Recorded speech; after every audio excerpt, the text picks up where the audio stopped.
माझ्या महाराष्ट्रातील बांधवांनो, भगिनींनो आणि मातांनो, नमस्कार. जय महाराष्ट्र. बऱ्याच दिवसानंतर आपल्या भेटीला आलेलो आहे आणि भेटीला यायचं कारण जवळपास आपल्याला कळलेलं आहेच, लक्षात आलेलं असेलच. बरेच दिवस कोरोना व्यतिरिक्त आपली भेट घ्यावी हे मनामध्ये होतंच, ते नेहमीच असतं. पण हल्ली आपण असता कुठे घरामध्ये, आणि कारण नसताना उगाचच कोणी आपल्याला घरामध्ये बंद करून ठेवणं हे कोणालाच आवडणार नाही. अगदी मला सुद्धा आवडत नाही की आपल्याला काही बंधने टाकावी. जी लागली होती ती आनंदाने काही केली होती अशातला भाग नाही. पण या सगळ्या काळामध्ये जवळपास आता 1 वर्ष होत आलं. पुढच्या महिन्याच्या पहिल्या आठवड्यात एक 8-10 दिवसामध्ये महाराष्ट्रामध्ये कोविडचे रुग्ण सापडायला सुरुवात झाली होती. म्हणजेच पुढच्या महिन्यात आपल्याकडे कोविड येऊन, करोना येऊन 1 वर्ष पूर्ण होईल. ती जी काही परिस्थिती होती फार भयानक होती. या काळामध्ये मी आपल्याशी संपर्क साधत होतो, संवाद साधत होतो, आणि आपल्याकडनं ज्या काही प्रतिक्रिया मला येत होत्या, मला काल परवा कोणीतरी विचारलं की ह्या काळामधला संपूर्ण या लॉकडाऊन किंबहुना कोविडच्या काळातला आनंदाचा तर असूच शकत नाही, पण समाधानाचा क्षण आपला कोणता. आणि मी तेव्हाही सांगितलं, आजही सांगतोय की या सर्व काळामध्ये जो संवाद मी आपल्याशी करत होतो, जसा आज करतो आहे, आपण मला आपल्या कुटुंबातील, परिवारातील एक सदस्य असं मानलं.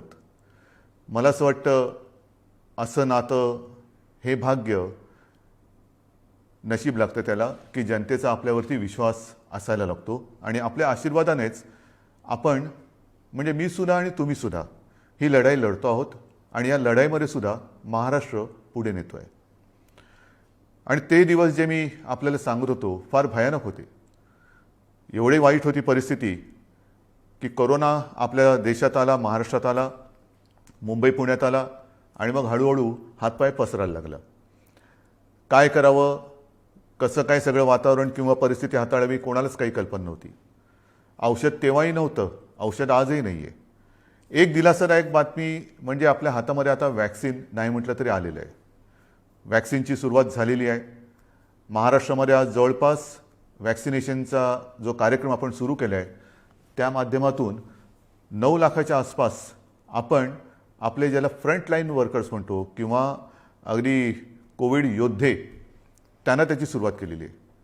सुरुवातीच्या काळामध्ये वॅक्सिनबद्दल सुद्धा एक गैरसमज किंवा समज होता की नक्की वॅक्सिनने साईड इफेक्ट काय होतात का, म्हणजे ह्याच्या उपयोगापेक्षा रोगापेक्षा इलाज भयंकर होतो का.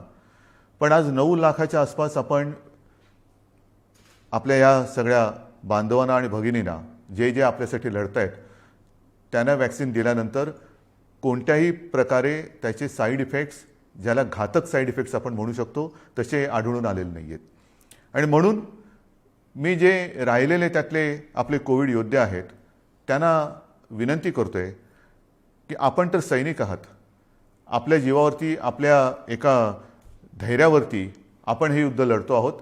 मनामध्ये किंतु परंतु काही न ठेवता आपण बेधडकपणाने जाऊन लसीकरण करून घ्या.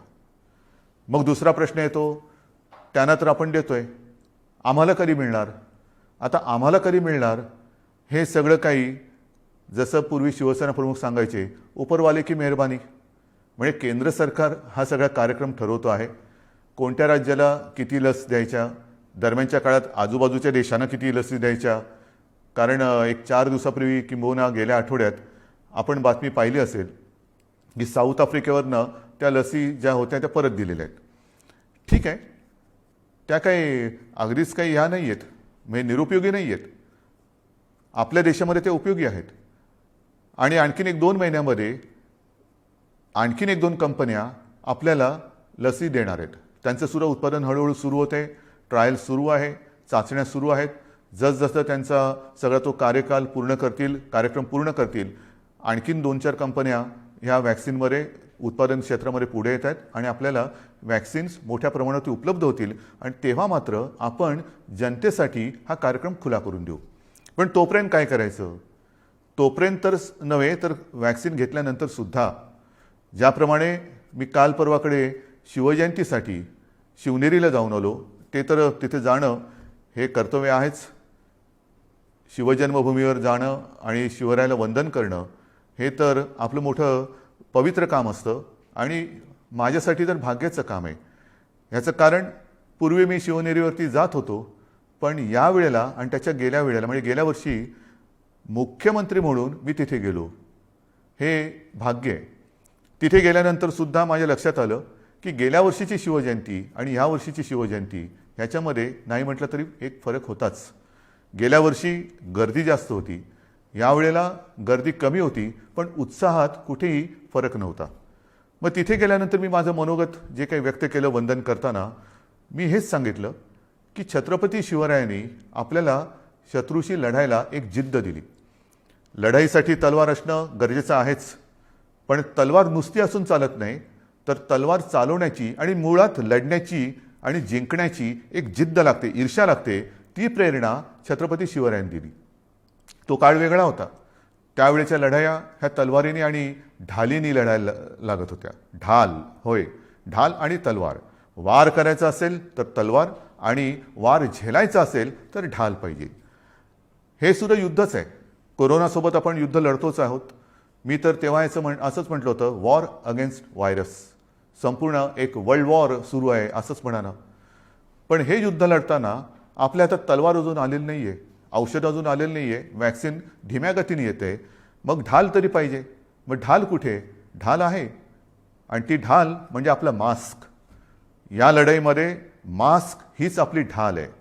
आणि ही जर का ढाल आपण काढली किंबहुना घालायला विसरलो तर मात्र हा शत्रू जो छुपा शत्रू आहे, दिसत नाही, किंबहुना काही वेळेला आपल्याच आप्तस्वकीयांच्या माध्यमातून आपल्यावरती वार करतो, तो आपल्याला गाठल्याशिवाय राहणार नाही. आणि म्हणून माझी आपल्याला पुन्हा पुन्हा एकच विनंती आहे की मास्क घालणं हे अनिवार्य आहे, लस घेण्याच्या आधी पण आणि लस घेतल्यानंतर सुद्धा. गेल्या काळामध्ये असं काही नाही की आपण सगळेच एकूण काही ठप्प करून ठेवलं होतं.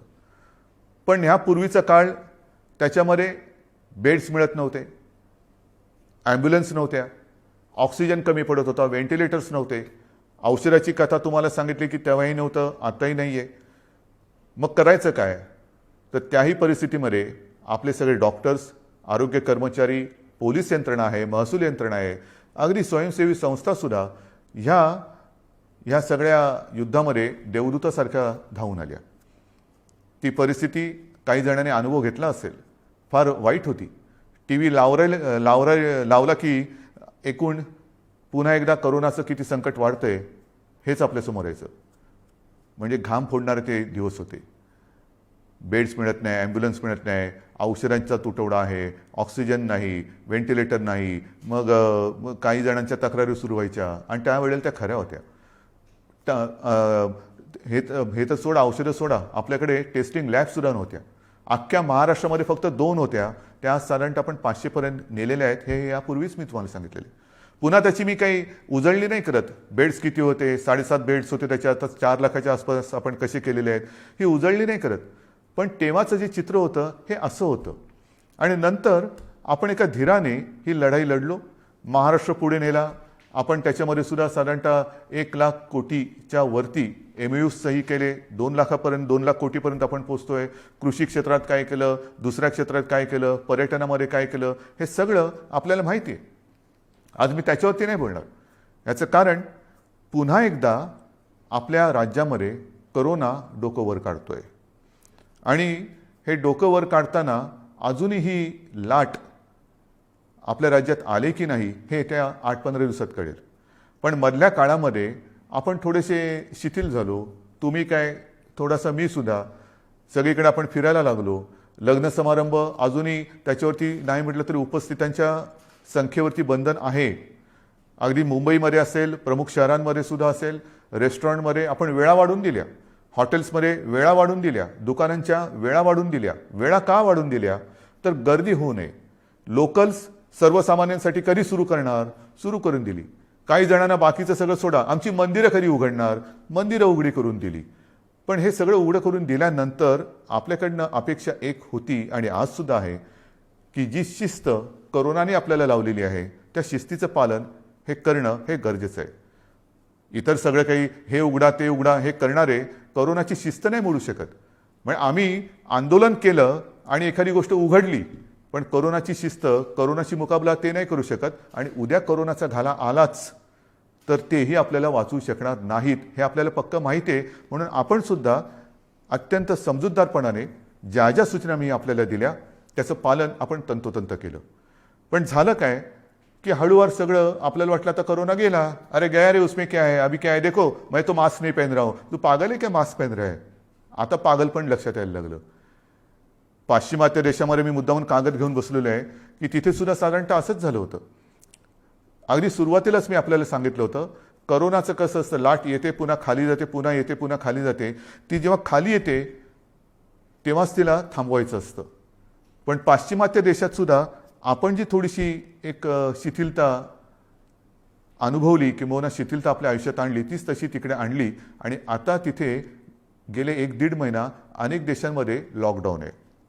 अगदी इस्रायलमध्ये आहे, ब्राझीलमध्ये आहे, जर्मनीमध्ये आहे, कुवेतमध्ये आहे, दुबईमध्ये आहे, न्यूझीलंडमध्ये आहे, ब्रिटनमध्ये आहे. ब्रिटनने तर मला असं वाटतं साधारणतः गेल्या डिसेंबरच्या शेवटाला जो लॉकडाऊन जाहीर केला तो कदाचित आज मी तुमच्याशी बोलताना तिथले पंतप्रधान तिथल्या लॉकडाऊनबद्दलचं पुढचं पाऊल काय असेल हे आता तिकडे सांगतील किंवा सांगणार असतील. म्हणजेच काय की कोणी किती काही म्हणू, लॉकडाऊन हा त्याच्यावरचा इलाज असेल किंवा नसेल, पण संसर्गाची साखळी तोडायची तर संपर्क थांबवणं हाच त्याच्यावरचा एक माहीत झालेला मोठा उपाय. एक 100 वर्षापूर्वी स्पॅनिश फ्लू आला होता आणि त्या स्पॅनिश फ्लूनी सुद्धा हे असेच सगळ्यांचे धाबे दणाणून टाकले होते. त्याही वेळेला काही फोटो माझ्याकडे आहेत, किंबहुना आम्ही पाहतो, आपणही सुद्धा पाहत असाल की मास्क घालणं, अंतर ठेवणं, हात धुणं ह्याच गोष्टी तेव्हाही अवलंबल्या होत्या. पण तेव्हा काय होतं, तेव्हा रहदारी एवढी नव्हती. म्हणजे या देशातून त्या देशात जी वाहतूक, आता सुद्धा आपण परदेशातून येणारे काही प्रवासी त्यांना नाईलाजाने पहिले 7 दिवस आपल्या क्वारंटाईनच्या त्या विभागात ठेवतो, म्हणजे चांगल्या हॉटेल्समध्ये ठेवतो, इतरत्र ठेवतो. मग त्यानंतर 7 दिवसानंतर त्यांची चाचणी घेऊन ती जर का निगेटिव्ह असेल आणि त्यांना कोणतीही लक्षणं नसतील, मग घरी जाऊन 7 दिवस त्यांना क्वारंटाईन व्हायला सांगतो. कोणासाठी करतोय? एक तर ते त्यांच्या कुटुंबियांमध्ये जात असताना त्यांच्या कुटुंबियांना धोका नको, एक तर त्यांना स्वतःला धोका नको आणि नंतर समाजाला धोका नको, ही आपली मागची भावना आहे. ठीक आहे, या सगळ्या गोष्टी आपल्याला आवडत नाहीत, पण आपल्याला आवडत नाहीत म्हणून कोरोना काही सूट देत नाहीये. आपल्याला ह्या गोष्टी पाळाव्याच लागणार आहेत. वॅक्सिनबद्दल मी आपल्याला सांगितलं, त्याच पद्धतीने आता थोडंसं एक बंधन आपल्या सर्वांना पुन्हा आणण्याची गरज आहे. मला एका गोष्टीचा मी अभिमानाने उल्लेख करेन. माझ्या मंत्रिमंडळातील सहकारी डॉक्टर नितीन राऊत, त्यांच्या घरचा लग्न समारंभ अगदी गेल्या आठवड्यात इकडेच डॉक्टर म्हणजे नितीनजी आणि वहिनी दोघंही येऊन सपत्नीक येऊन त्याने आम्हाला आग्रहाने आमंत्रित केलं की या तारखेला नागपूरमध्ये नंतर मुंबईमध्ये आपण अगत्याने यायचं. सगळे मला म्हणाले की उद्धवजी काळजी करू नका, मी सगळे नियम काटेकोरपणाने पाळणार. म्हटलं नितीनजी बघा बरं, तुला नाही काळजी करू नका. आणि आज त्यांनी त्यांच्या मुलाच्या लग्न सोहळ्याचा जो काही सोहळा असतो, लग्नाचा सोहळा असतो, तो त्यांनी रद्द केलेला आहे. याला म्हणतात सामाजिक जाणीव. नितीनजी, मी तुम्हाला तुमच्या मुलाला त्याच्या ह्या शुभ कार्यासाठी शुभेच्छा तर देतोच, जनतेच्या वतीने आशीर्वाद देतो आणि आपण दाखवलेली ही जाणीव इतरही सगळे दाखवतील अशी अपेक्षा व्यक्त करतो. लग्न समारंभ सुरू झाले, मंडया उघडल्या, सगळं काही उघडलं, अगदी थिएटर सुरू झाली, पण थिएटर्स अजूनही शिस्तीमध्ये चाललेले आहेत. मुंबईमध्ये आणि शहरांमध्ये सुद्धा मोठमोठे हॉल्स आहेत, अगदी मोठमोठ्या पंचतारांकित हॉटेल्सचे हॉल्स आहेत, बँकेट हॉल्स. तिथे सुद्धा आपण नियमावली कडक केलेली आहे, कारण कुठेही सूट देऊन चालणार नाही. आणि तिथे तर आता आपण असं करतोय की समजा त्या हॉलमध्ये किंबहुना ह्या सगळ्या मोठ्या बँकेट हॉलमध्ये जर काही नियमावली मोडली गेली असं दिसलं तर आपण त्या तिथल्या मालकावरती कारवाई करणार आणि त्याची सुरुवात आता झालेली आहे. पब्लिक प्लेसमध्ये सुद्धा म्हणजे सार्वजनिक ठिकाणी सुद्धा जर कोणी विना मास्क आढळलं तर त्याला आता दंड करायला सुरुवात केलेली आहे. ह्याचं कारण की आपण पूर्वी एक मोहीम राबवली होती, माझे कुटुंब माझी जबाबदारी. त्यावेळीची परिस्थिती वेगळी होती, तेव्हा लॉकडाऊन होता आता लॉकडाऊन तसा नाही आहे, लॉकडाऊन तसं कागदावर आहे फक्त, पण उघडलेलं आहे, लोकल सुरू झाले, सगळं उघडलेलं आहे. हेतू हा होता की जर का आता कोरोनाचं संकट ओसरलं असेल तर थोडा पुन्हा मोकळा श्वास घेणं आणि बंद पडलेलं अर्थचक्र त्याला थोडीशी गती देणं. दुर्दैवाने काय होतंय किंबहुना झालं की अर्थचक्राला गती देत असताना अर्थचक्र फिरायला लागलं, पण कोरोनाचं संकट आलं. लॉकडाऊन करायचं का, हाच तर आजचा मोठा विषय आहे. याचं कारण असं की सगळ्या गोष्टी आपल्याला सुरू पाहिजेत, पण त्या सुरू करताना आपल्याकडे काही शिस्तीची गरज आहे. आकडे जे काय मला सांगतायत हे मी तुमच्यासमोर जे आता आकडे सांगतोय ते बघा तुम्हाला कसं वाटते. आज सुद्धा आपल्या राज्यामध्ये साधारणतः 6,971 म्हणजे 7,000 नवीन रुग्ण सापडलेले आहेत. नवीन 7,000. 15 दिवसापूर्वी काय परिस्थिती होती, कोरोना गया कुछ नहीं है अभी. कारण त्यावेळेला महाराष्ट्रामध्ये साधारणतः 2,000 ते 2,500 रुग्ण हे तेव्हा सापडत होते. म्हणजे खरंच एक चांगलं वातावरण होतं, चांगलं वातावरण होतं. आणि हे वातावरण, ही परिस्थिती ही अशीच नव्हती आली. काही जणांना असं वाटत असेल हे असंच झालं, असंच नाही, हे सगळं तुमचं एक कर्तृत्व होतं आणि आपल्या तमाम कोविड योद्ध्यांची अविरत मेहनत.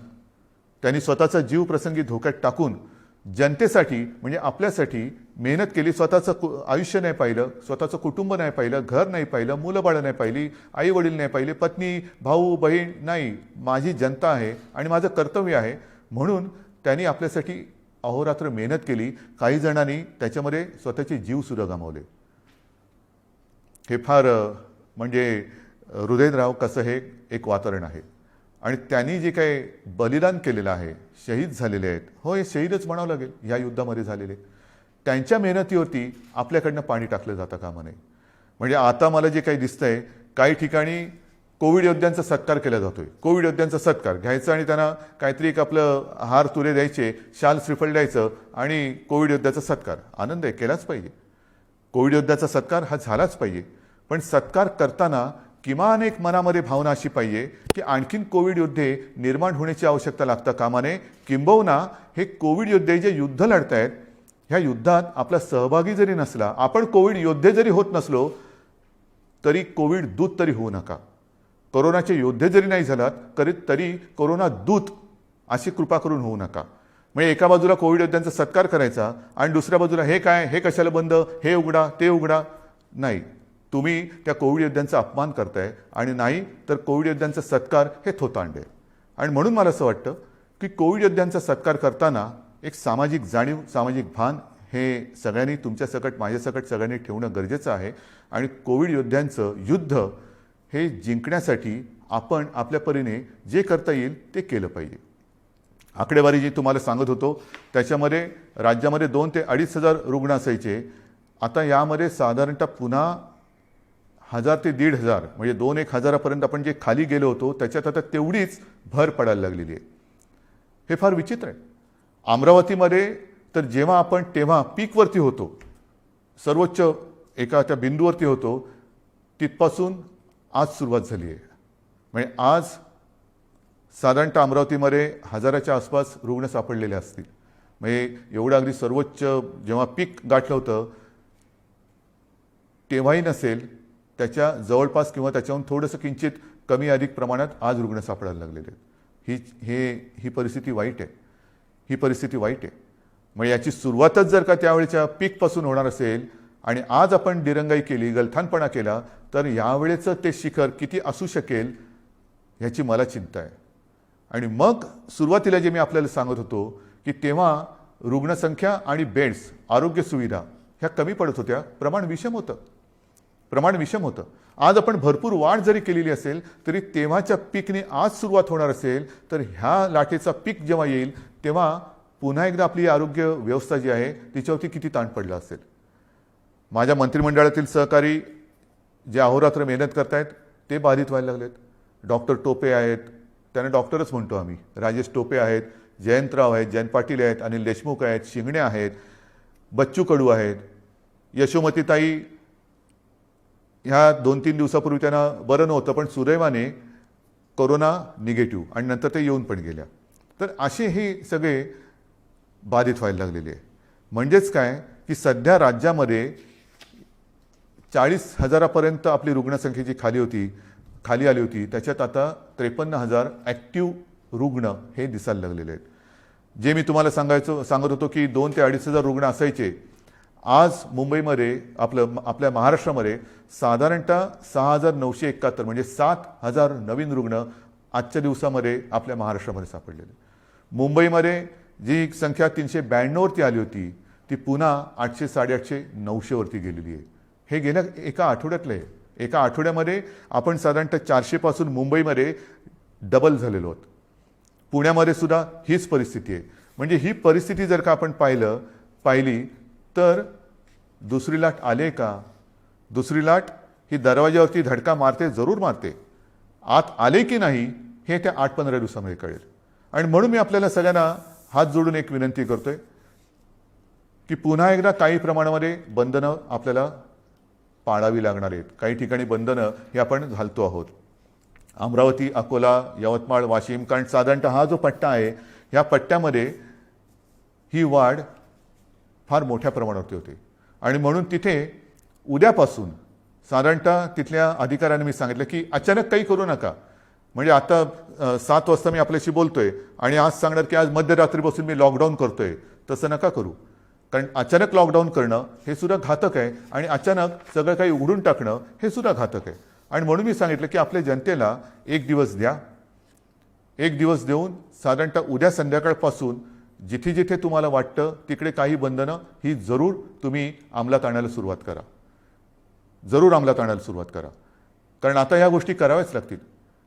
आता उद्या आणि आज सुद्धा माझा एक शासकीय कार्यक्रम होता. कारण आपण विकास नाही थांबवलेला.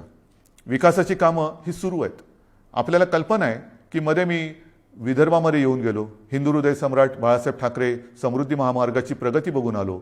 1 मे पासून तो सुरू होतोय. म्हणजे नागपूर ते शिर्डी. त्याच्यानंतर मध्ये जाऊन गोसीखुर्दचं धरण बघून आलो. इथला मुंबईतला कोस्टल रोड पाहिला. लोणारला आलो, कोयनाला गेलो. हे सुरू केलं होतं मी. जव्हारला गेलो होतो. मग त्याच अनुषंगाने मी थोडेसे कार्यक्रम सुरू केले. भूमिपूजनं असतील, उद्घाटनं असतील. जसं आज मी जिथे राहतो कलानगर, तिथला नाक्यावरचा जो उड्डाण पूल आहे त्याची सुरुवात करून आलो. त्याच्यानंतर वरळी ते शिवडी त्याचं एक भूमिपूजन करून आलो. त्याच्या आधी मी शिवडी ते नावाशेवा ह्याची प्रगती बघून आलो. पण आता मात्र हे कार्यक्रम थोडे आटोपते घ्यावे लागणार आहेत. एक तर आता उद्याचा एक कार्यक्रम आहे रायगड जिल्ह्यामधला. तिथे सुद्धा मी सूचना दिल्यात की कमीत कमी माणसं पाहिजेत. म्हणजे तिथे जे लोकप्रतिनिधी आहेत, प्रमुख लोक आहेत आणि शासकीय प्रशासकीय अधिकारी, आमदार, खासदार यांच्या व्यतिरिक्त कृपा करून जनतेला हात जोडून सांगा की आता गर्दी करू नका. जी लोक येतील त्यांना सुद्धा अंतर ठेवून बसवायचं. तोंडावरती मास्क पाहिजे. जास्त गर्दी करायची नाही. पण उद्याच्या कार्यक्रमानंतर मी सर्वच राजकीय पक्षांना विनंती करतो आहे की आता कृपा करून आपल्यापासून आपण सुरुवात करूया. एक तर हे शासकीय कार्यक्रम पुन्हा एकदा मी आपल्या ह्या झूमच्या पद्धतीने सुरू करायला सगळ्यांना सांगतो आहे. त्याचप्रमाणे अगदी उद्यापासून सर्व राजकीय, धार्मिक आणि सामाजिक मिरवणुका, मोर्चे, आंदोलनं म्हटल्यानंतर तशी आंदोलनं आहे पण गर्दी करणारी आंदोलनं आणि मोठ्या काही यात्रा ह्याला पुन्हा एकदा राज्यात काही दिवसांसाठी आपण बंदी करत आहोत. कृपा करून सगळ्यांनी ह्याची नोंद घ्यावी आणि सगळ्यांनी सहकार्य करावं. पक्ष वाढवायचा आहे, जरूर वाढवायचा आहे. सर्वांनाच पक्ष वाढवण्याचा अधिकार आहे. मला सुद्धा पक्ष वाढवायचा आहे. माझे सहकारी मित्रांना पक्ष वाढवायचा आहे. विरोधी पक्षांना सुद्धा पक्ष वाढवायचा आहे. पण आपण पक्ष वाढवूया, कोरोना नको वाढवूया. या युद्धामध्ये आपण सगळे एकत्र राहिलं पाहिजे. कारण ते जर का आपण एकत्र राहिलो नाही तर मात्र पुन्हा एकदा आपल्याला लॉकडाऊन अत्यंत कडक पद्धतीने करावा लागेल. आणि ही सूचना मी नाही, कोरोना आपल्याला देतोय. माझे कुटुंब माझी जबाबदारी ही जशी मोहीम आपण राबवली तेव्हा आपण सगळेजण घरात होतात. घराघरामध्ये आपले आरोग्य कर्मचारी, इतर सगळे यंत्रणेचे कर्मचारी येऊन आपली विचारपूस करत होते. पण आता ही मोहीम पुन्हा करायची झाली तर अवघड आहे. ह्याचं कारण तेव्हा आपण घरामध्ये होतात, आता सगळे घराबाहेर आहेत. मग ह्या यंत्रणेवरती किती ताण टाकायचा? असं मी म्हटलं की आता लॉकडाऊन करावं लागेल का? काही जण म्हणतात तुम्ही टेस्टिंग वाढवले, टेस्टिंग पण वाढवले. पण एका यंत्रणेवरती आपण ताण टाकायचा आणि आपण बेभानपणाने वागायचं, हा त्या यंत्रणेवरती केलेला अमानुष अत्याचार नाही म्हणत, पण मी त्यांच्याशी केलेला आपण अमानुषपणा म्हणेल. आपण सगळीच माणसं आहोत, सगळ्यांनाच आयुष्य हे पाहिजे आहे. आणि मला असं वाटतं की माझे कुटुंब माझी जबाबदारी ही जशी मोहीम आपण राबवली आणि यशस्वी केली, तशी एक नवीन मोहीम आपण राबवली पाहिजे. ती म्हणजे मी जबाबदार. होय, मीच जबाबदार. हे प्रत्येकाने सांगायचे, मी जबाबदार आहे. मी जबाबदार म्हणजे काय, की ही जी काही आपली बंधनं आहेत, की मी घराबाहेर पडताना मास्क घालेनच, हात धुणार, ते सॅनिटायझर आपण विसरलो. पूर्वी प्रत्येकाच्या खिशामध्ये एक छोटी सॅनिटायझरची बाटली होती, हात लगेच आपण धुत होतो. आणि अंतर ठेवणार. एक तर काल जी नीती आयोगाची बैठक झाली माननीय पंतप्रधानांसमोर, त्याच्यात ज्या काही मी सूचना केल्यात, त्या सूचनेमध्ये एक सूचना ही महत्त्वाची होती, ती म्हणजे ऑफिसच्या वेळा या विभागणी. म्हणजे 24 तास आपल्याला असतातच. ह्या 24 तासाचा उपयोग जर का आपण नीट केला, वेळेची विभागणी केली, काही जणांनी ज्यांना ऑफिसमध्ये येण्याची आवश्यकता नाही, वर्क फ्रॉम होम केलं, आणि वर्क फ्रॉम होममध्ये सुद्धा आपण तुकड्या केल्या, की आज ह्या महिन्यामध्ये ही जी बॅच आहे माझी, ती वर्क फ्रॉम होम करेल, त्याच्यानंतर ती ऑफिसमध्ये यायला लागेल, ही वर्क फ्रॉम होम करेल, त्याच्यानंतर ती येईल, ही वर्क फ्रॉम होम करेल.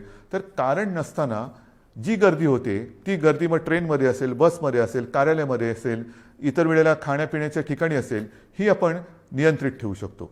वर्क फ्रॉम होम आहे, ऑफिसच्या वेळा विभागणी करा, आणि त्याचबरोबरीने या 3 गोष्टी आहेत त्या पाळा. ही नवीन मोहीम आहे, मी जबाबदार. आणि मला खात्री आहे की ही मी जबाबदार ही मोहीम आपण सगळेजण, जसं आजपर्यंत आपण सगळेजण सहकार्य करत आलात, तशीच ही मोहीमसुद्धा आपण आजपासून राबवाल, ही मला आशा आहे, अपेक्षा आहे. आता शेवटचा प्रश्न आहे, लॉकडाऊन करायचा का? हा प्रश्न मी तुम्हाला विचारतोय.